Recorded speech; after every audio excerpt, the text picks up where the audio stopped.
영혼의 차원 상승 시간입니다. 여러분, 반갑습니다. 오늘도 이렇게 건강한 모습으로 만나 뵙게 되어 참 감사합니다. 제가 지구의 아름다운 영상을 올려보겠습니다. 이 지구라는 존재, 참으로 중요하고 소중하지 않습니까?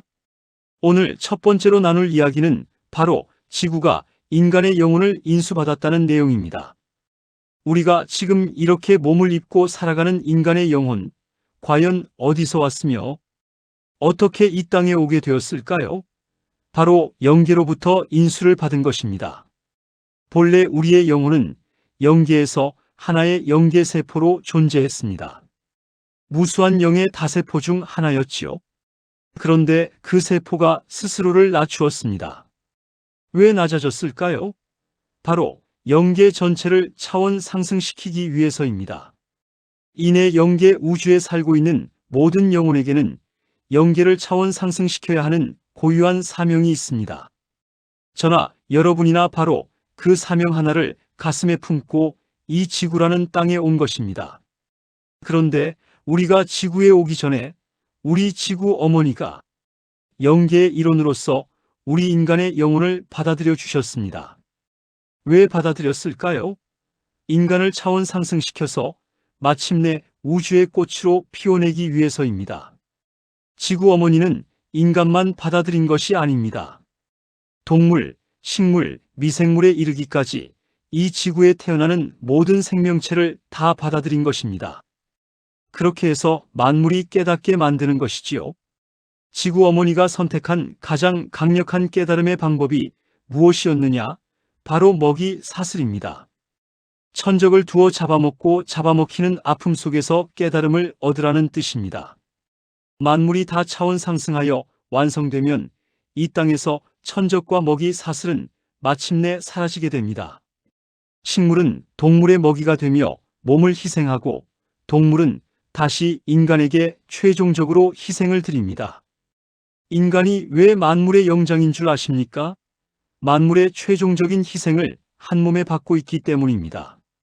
식물과 동물이 살아있는 생명으로서 누릴 수 있었던 시간과 대가를 우리가 취했기 때문에 인간은 그들의 희생을 바탕으로 더 높은 부가가치, 즉 차원 상승을 이루어내야 할 의무가 있습니다.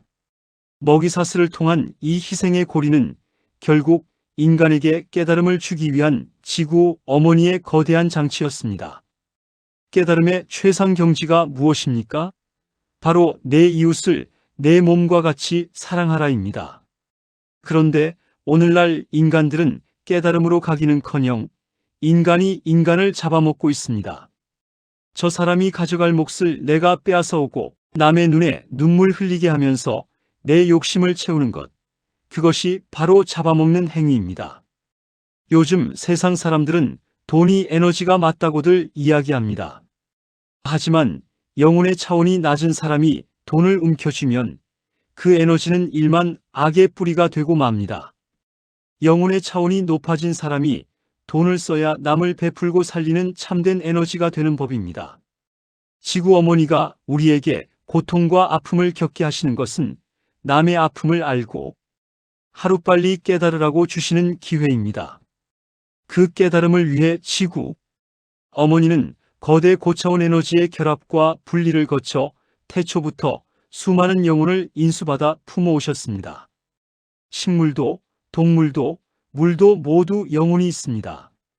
영혼이 없다면 어떻게 푸르게 자라나겠습니까? 우주 만물은 다 영혼으로 만들어져 있습니다. 지구 어머니는 차원이 낮고 부족한 우리 인간 영혼들을 품어다가 가르치고 차원 상승을 시켜 5차원의 거대한 잔치를 벌이려는 사명을 갖고 계십니다.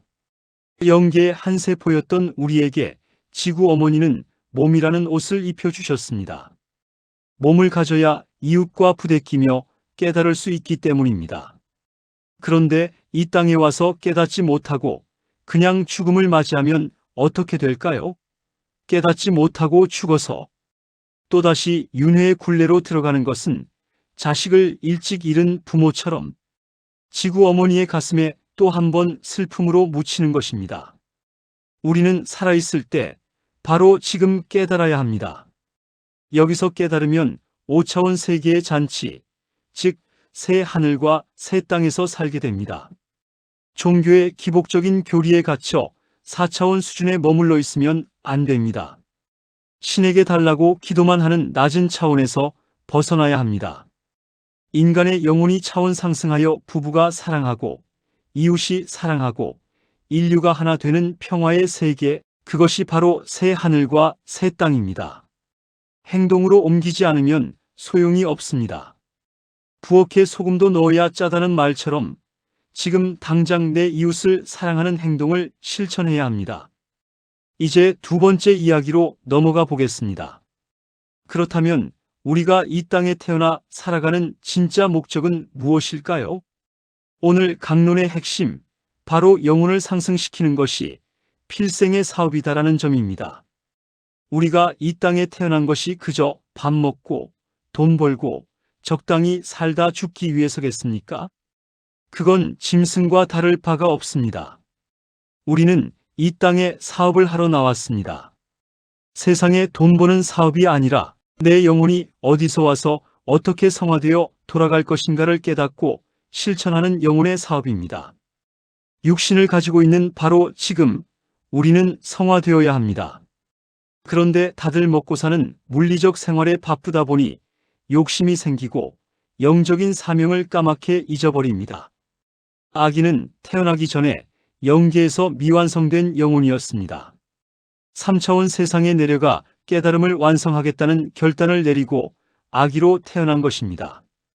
그런데 막상 와서 살아보니 부모와 세상은 영적은커녕 깨달음 대신 공부해서 돈 많이 벌어라 하며 물리적인 욕심만 가르칩니다. 그러니 왔던 목적은 잊어버리고 미완성 상태로 또다시 죽음을 맞이하여 결국 윤회를 반복하게 되는 것입니다. 그렇게 수없이 윤회를 거쳐 오늘 이 자리에 온 우리들입니다. 갓 태어난 영아들은 아무것도 모르는 것 같지만 더울 때 부채질해주면 이것이 사랑으로 붙여주는 것인지 다 느낍니다. 영혼의 상태에서 갓 태어났기 때문입니다.